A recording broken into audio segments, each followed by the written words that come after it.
Tiga personil tim SAR gabungan tewas dalam insiden meledaknya kapal KN Pandu Dewanata milik Basarnas Ternate, Maluku Utara pada Senin 3 Februari 2025 di perairan Obah, Kota Tidore.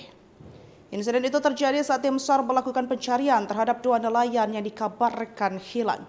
Dalam insiden itu, 3 orang tewas, anggota pelarian Polda Bulut bernama Barada Mardi Majid, 2 personil Basarnas Rizky Esah dan Fadli Umagapi.